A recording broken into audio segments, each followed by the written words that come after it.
విద్యారంగంపై పెట్టే డబ్బులు ఖర్చు కాదు, పెట్టుబడి అన్నారు సీఎం రేవంత్ రెడ్డి. గత ప్రభుత్వ విధానాలతోనే గురుకులాలపై నమ్మకం పోయిందన్నారు. రాష్ట్రం ఏర్పడిన తర్వాత డైట్ ఛార్జీలు పెంచలేదన్నారు. కాంగ్రెస్ అధికారంలోకి రాగానే ఒకేసారి 40% డైట్ ఛార్జీలు పెంచామన్నారు. 16 ఏళ్లుగా పెరగని కాస్మెటిక్ ఛార్జీలను 200% పెంచామన్నారు. Chilukur Telangana social welfare residential స్కూల్ను సందర్శించారు రేవంత్. ప్రభుత్వ హాస్టల్లో, గురుకులాల్లో కామన్ డైట్ ప్రారంభించారు. లంచ్లో నెలలో 2 సార్లు మటన్, 4 సార్లు చికెన్ ఉంటుందన్నారు సీఎం.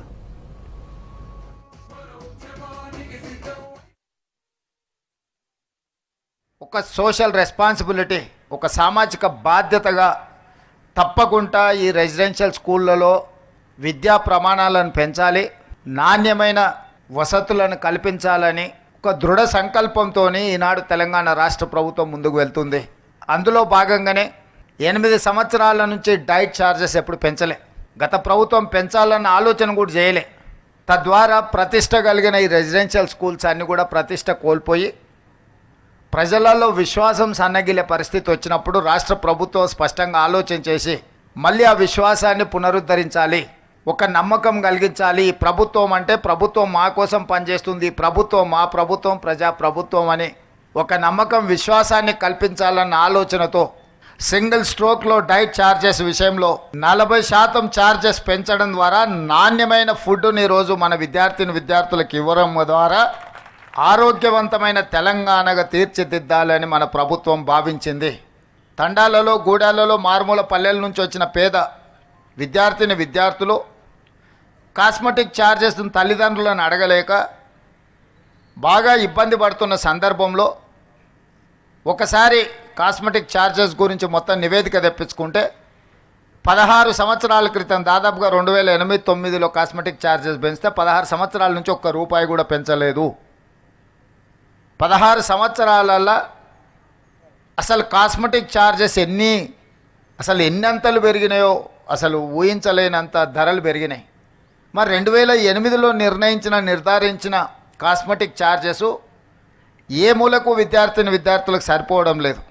పోనీ అవైనా ప్రతి నెల విద్యార్థులకు చేరుతున్నాయంటే లేదు, 6 నెలలకో సంవత్సరానికి ఒక్కసారి ఇస్తే అవి ఎలాంటి ఉపయోగం లేకపోవడం ద్వారా ఈ పిల్లలు తల్లిదండ్రులను అడగడానికి మొహమాట పడి ఇబ్బంది పడి ఒకవేళ తల్లిదండ్రులను అడిగినా ఒకసారి ఇవ్వడానికి ఉండి లేకపోవడం వల్ల చాలా ఇబ్బందులు ఎదుర్కొంటున్నారు. అందుకే ఈరోజు కాస్మెటిక్ ఛార్జెస్ 16 సంవత్సరాల తర్వాత పెంచుతున్నాం కాబట్టి మోర్ దాన్ 200% ఈరోజు మనం పెంచుకోవడం జరిగింది. ఇంతటితో మా బాధ్యత తీరలేదు, నెరవేరలేదు. ఇది మొదటి పునాది రాయి మాత్రమే. ఈరోజు నేను శాఖకు సంబంధించిన అధికారులతో పాటు బోధనా సిబ్బందికి, బోధనేతర సిబ్బందికి కొన్ని అంశాలు నేను ప్రస్తావించదలుచుకున్నా.